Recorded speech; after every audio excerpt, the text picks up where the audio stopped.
तर मित्रांनो इकडनं निघालो आम्ही कोटकामतेच्या देवी भगवती मंदिरात ना. आता आम्ही चाललोय सगळे पोकरबावच्या गणपती मंदिरात. तर हे गणपती मंदिर देखील खूप प्रसिद्ध आहे. मी तुम्हाला सांगेन का प्रसिद्ध आहे ते, आणि तुम्ही यूट्यूबला देखील पाहिला असेल.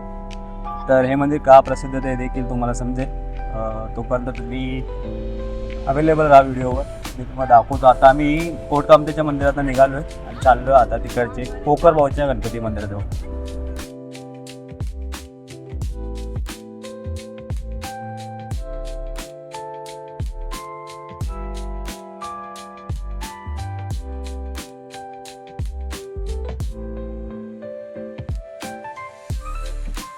असाल तर हे जे मंदिर आहे ना, हे मंदिर हे थोडं जमिनीपासून थोडं खालच्या साईडला आहे आणि पूर्णतः हा मंदिरामध्ये तुम्हाला नैसर्गिक शांतता दिसेल. आणि खालच्या साईडला जर तुम्ही गेलात ना, तर खालच्या साईडला एक नैसर्गिक पाण्याचं कुंड आहे जे पूर्णतः नैसर्गिक आहे आणि ते कधीही म्हणजे 12ही महिने ते चालू असतं. तुम्हाला ते देखील दाखवतो मी.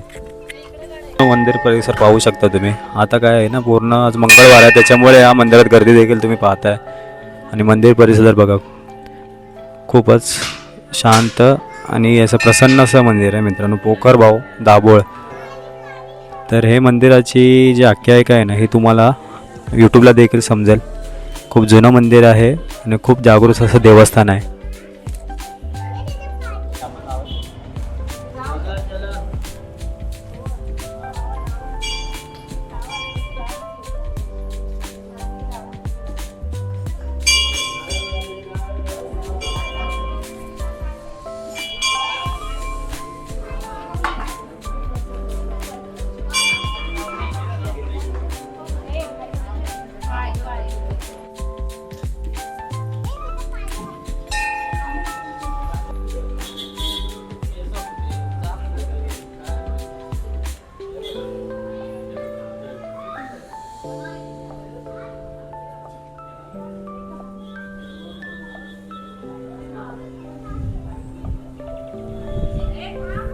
तर मित्रांनो, पावसाळ्या टायकाने ना, याचा खाली जो तुम्हाला व्हाळ दिसतो ना, हा पूर्णतः भरलेला असतो.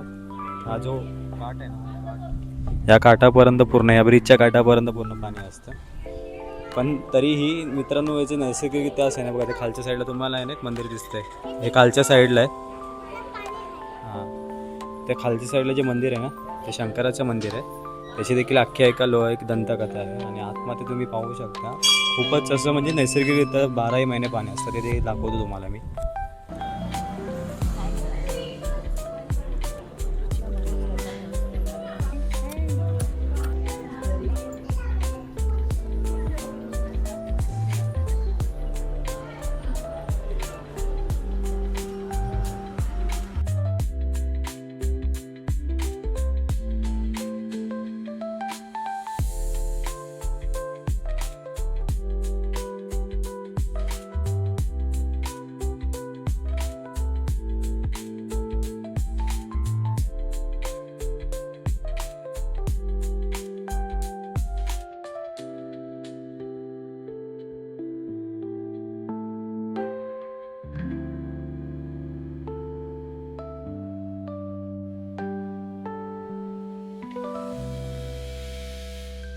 तर मित्रांनो, हे आहे स्वयंभू शंकराचं असं मंदिर. तर ॲक्च्युली ही जी पिंड मी तुम्हाला दाखवतो, ही जी पिंड आहे ना, स्वयंभू आहे. पांडवकालीन मंदिर आहे आणि म्हणजे स्वतः प्रकट झालेली आहे ह्या दगडातनं.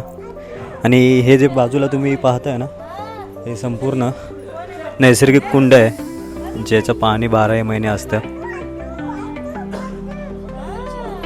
पाण्यात मासे बघा किती आहेत. तर संपूर्ण हे व्हाळ आहे. आणि हे आता हे जे सुकलेलं दिसतंय ना, उन्हाळ्यामुळे सुकलेलं दिसतंय. नाही तर इकडे जो पाणी आहे ना, हा पूर्ण जो वरचा बांध आहे, त्या बांधापर्यंत पूर्ण पाणी असतं.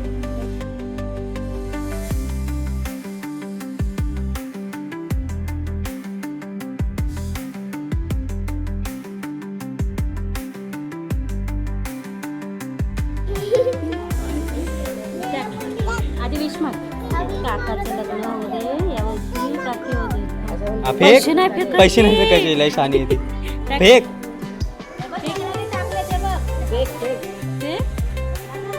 पैसे नाही फेकायचे. अरे लय शानी कासव पण आहे याच्यात. कुठे गेला कासव? हा तो बघा आतमध्ये गेला कासव.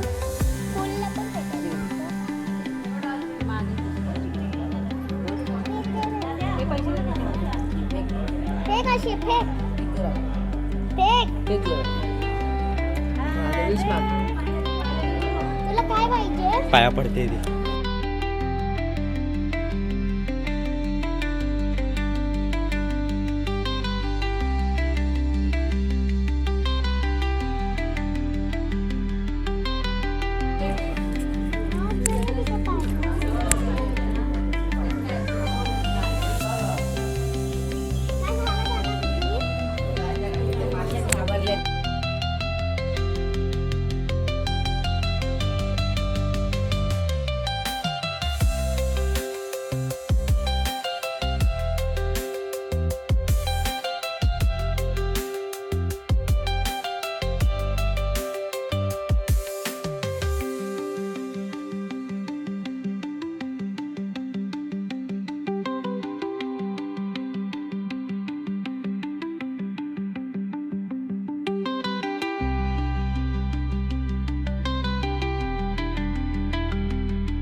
श्री सिद्धिविनायक महागणपती मंदिर पांडवकालीन प्राचीन देवस्थान दाबू आहे. याचा एक इतिहास त्यांनी दाखवलेला आहे बघा.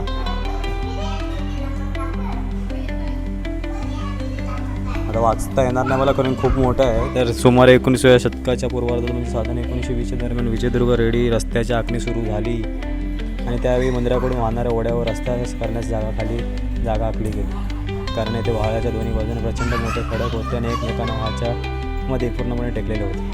जणू काही एकच खडक असावा आणि त्याच्या खालून पाण्याची जाण्याकरता आपला मार्ग तयार केला होता. व खालच्या बाजूने मोठा डोह तयार झाला होता. यामध्ये मे अखेरपर्यंत 12 फूट खोल इतके स्वच्छ पाणी असते आणि याच मंदिरावरती रस्त्यावर जंगल साफ करताना ही मूर्ती एका खडकाला उभी असलेली मिळाली. ही मूर्ती आणि डोह पांडवांनी अज्ञात वासात असताना तयार केली अशी आख्यायिका आहे. म्हणूनच या ठिकाणचे नाव पोखर भाऊ गणपती असे रूढ झालेले आहे. पूर्ण मी आता वाचत नाही, आता शेवटचं वाचूया. सुमारे 1992च्या दरम्यान श्री राऊत यांना दृष्टांत झाला आणि 1999 साली खाली पाण्यामध्ये शिवपिंड मिळाले आणि ओंकारेश्वर नावाने दिनांक 1 मार्च 2001ला स्थापन करून छोटे आणि टुमदार मंदिर बांधण्यात आले. जागृत देवस्थान, नवसाला पावणारा गणपती आणि शांत निसर्गरम्य परिसर यामुळे या ठिकाणी पर्यटकांची मोठी गर्दी असते. मित्रांनो, मंदिर परिसर म्हणलं की असा खूपच छान असं वातावरण असतं आणि खूपच नैसर्गिक असं वातावरण असतं जे मनाला भावतं. तर आता सध्याच्या घडीला एवढंच मित्रांनो. तर आज आपल्या या व्हिडिओच्या माध्यमातून आपण 2 ठिकाणी दर्शन घेतलेलं आहे. एक पहिलं म्हणजे आपण गेलो होतो आमच्या पांचाळ सुतारवाडी यांच्या आजिवलीकरांच्या मूळ मतलब आपली जी देवी आहे त्या देवीच्या दर्शनासाठी. तर मित्रांनो, कोकणातल्या निसर्गरम्य मंदिराची व्हिडिओ कशी वाटली नक्की मला कमेंट करून सांगा. बाकी चॅनलवर नवीन असाल तर सबस्क्राईब करा, लाईक करा, शेअर करा. Take care, bye bye.